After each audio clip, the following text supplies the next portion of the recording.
ओम शांति 27/7/97 की अव्यक्त वाणी।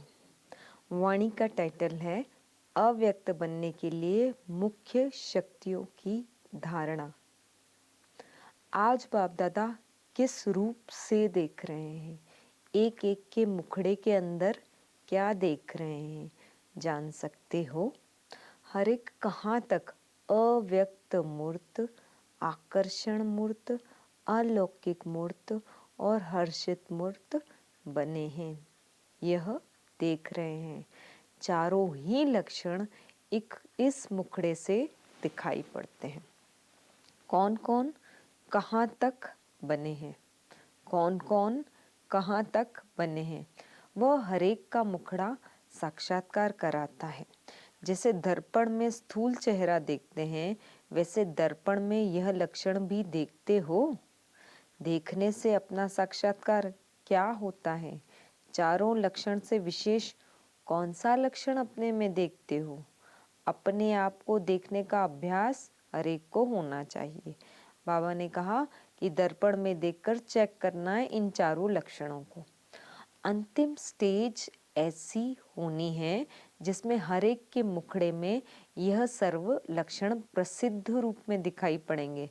अभी कोई गुप्त है, कोई प्रत्यक्ष है, कोई गुण विशेष है, कोई उनसे कम है, लेकिन संपूर्ण स्टेज में यह सभी लक्षण समान रूप में और प्रत्यक्ष रूप में दिखाई देंगे, जिससे सभी की नंबरवार प्रत्यक्षता होनी है।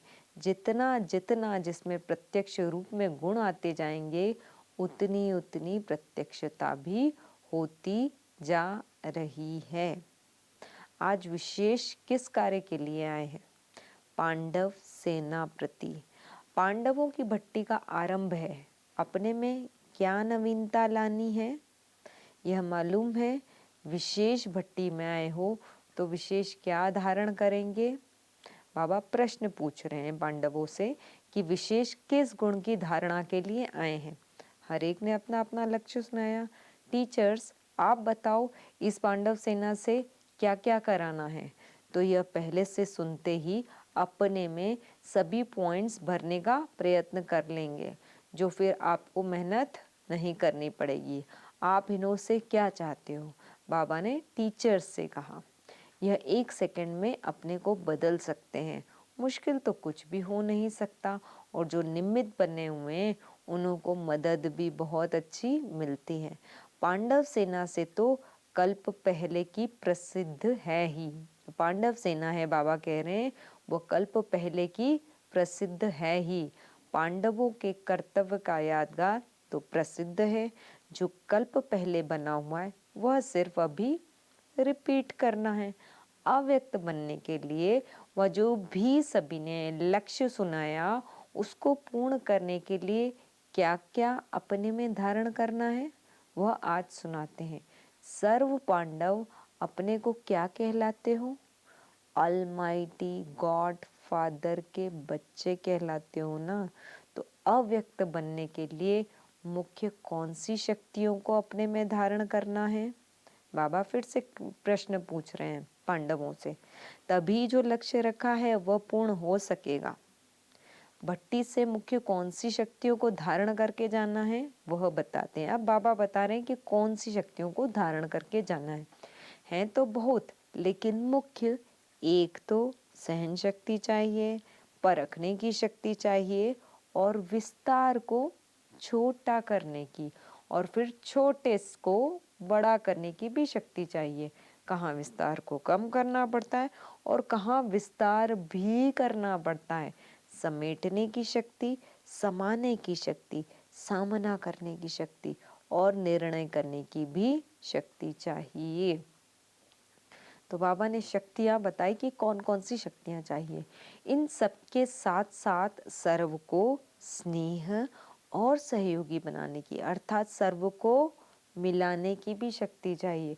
तो यह सब शक्तियाँ धारण करनी पड़े, तभी सभी लक्षण पूरे हो सकते हैं। जो बाबा ने शुरुआत में 4 लक्षण बताए थे, हो सकते भी नहीं, लेकिन होना ही है, करके ही जाना है।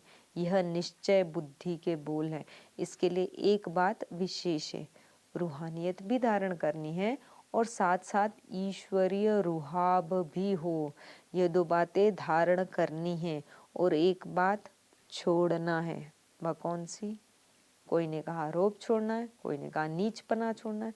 ये ठीक है, कहाँ कहाँ अपने में फेथ यानी कि विश्वास न होने के कारण कई कार्य को सिद्ध नहीं कर सकते, इसलिए कहते हैं नीचपना छोड़ना है, रोब को भी छोड़ना है।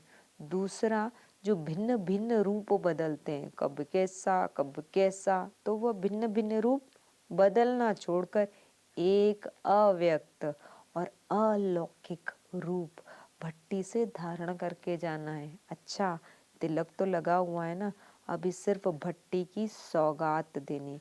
वह क्या सौगात देंगे? तिलक लगा हुआ है, ताजदारी भी है, वो ताज देना है। अभी अगर छोटा ताज धारण किया है तो भविष्य में भी कमी पड़ जाएगी। भट्टी में विश्व महाराजन बनने के लिए आए हो, सभी से बड़ा ताज तो विश्व महाराजन का ही होता है। उनकी फिर क्या क्या जिम्मेवारियां होती है, वह भी पाठ पढ़ाना होगा। यह भी एक अच्छा समागम है। आपकी टीचर चंद्रमणि बड़ी हर्षित हो रही है क्योंकि देखती है कि हमारे सभी स्टूडेंट्स विश्व महाराजन बनेंगे। इस ग्रुप का नाम क्या है मालूम? एक एक में विशेष गुण है, इसलिए यह विशेष आत्माओं का ग्रुप है। अपने को विशेष आत्मा समझते हो? देखा, यह कीचैन, त्रिमूर्ति की कीचैन सौगात देते हैं। इस लक्ष्य को देख ऐसे लक्षण धारण करने हैं। एक दो के संस्कारों को मिलाना है और साथ साथ यह जो चाबी की निशानी दी है, अर्थात सर्व शक्तियां जो सुनाई हैं, उनकी चाबी लेकर ही जाना है। लेकिन यह दोनों बातें कायम तब रहेंगी जब रचयिता और रचना का यथार्थ ज्ञान स्मृति में होगा। इसके लिए यह याद सौगात है। अपने को सफलता मूर्त समझते हो? बाबा प्रश्न पूछ रहे हैं कि अपने को सफलता मूर्त समझते हो? सफलता अर्थात संपूर्ण गुण धारण करना। अगर सर्व बातों में सफलता है तो उनका नाम ही है संपूर्ण मूर्त। सफलता के सितारे हैं, उसी स्मृति में रह कार्य करने से ही सफलता का अधिकार प्राप्त होता है। सफलता के सितारे बनने से सामना करने की शक्ति आती है। सफलता को सामने रखने से समस्या भी पलट जाती है और सफलता प्रैक्टिकल में हो भी जाती है। समीप सितारों के लक्षण क्या होते हैं? जिसके समीप हैं उन समान बनना है। समीप सितारों में बाप दादा के गुण और कर्तव्य प्रत्यक्ष दिखाई पड़ेंगे। जितनी समीपता उतनी समानता देखेंगे। उनका मुखड़ा बाप दादा के साक्षात्कार कराने का दर्पण होता है।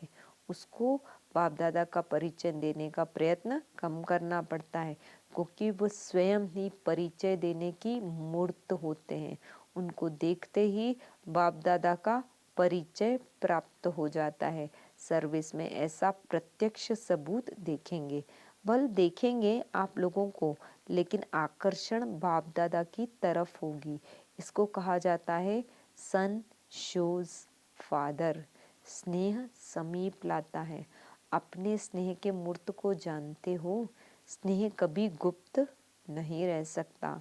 स्नेही के हर कदम जिससे स्नेह है उसकी छाप देखने में आती है।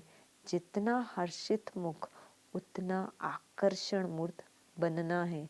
आकर्षण मूर्त सदैव बने रहें, इसके लिए आकारी रूपधारी बन साकार कर्तव्य में आना है। अंतर्मुखी और एकांतवासी यह लक्षण धारण करने से जो लक्ष्य रखा है उसकी सहज प्राप्ति हो सकती है।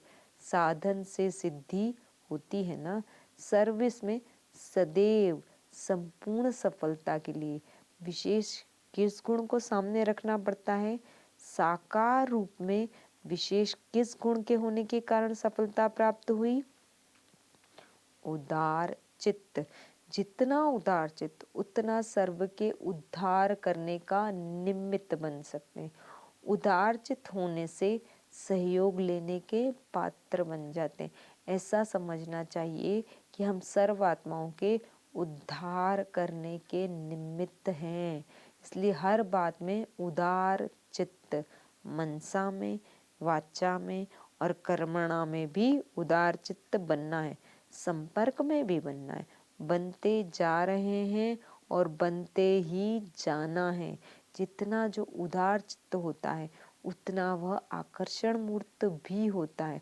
तो इसी प्रयत्न को आगे बढ़ा के प्रत्यक्षता में लाना है।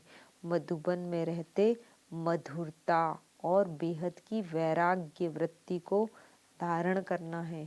यह है मधुबन का मुख्य लक्षण। इसको ही मधुबन कहा जाता है। बाहर रहते भी अगर यह लक्ष्य है तो गोया मधुबन निवासी हैं। जितना यहाँ रिस्पॉन्सिबिलिटी लेते हैं उतना वहाँ प्रजा द्वारा रिस्पेक्ट मिलेगा।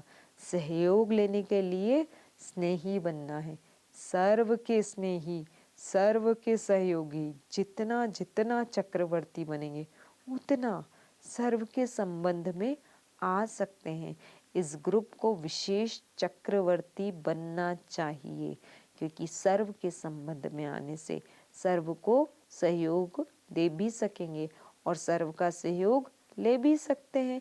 हर एक आत्मा की विशेषता देखते, सुनते, संपर्क में आते वो विशेषताएं स्वयं में आ जाती हैं। तो प्रैक्टिकल में सर्व का सहयोगी बनना है।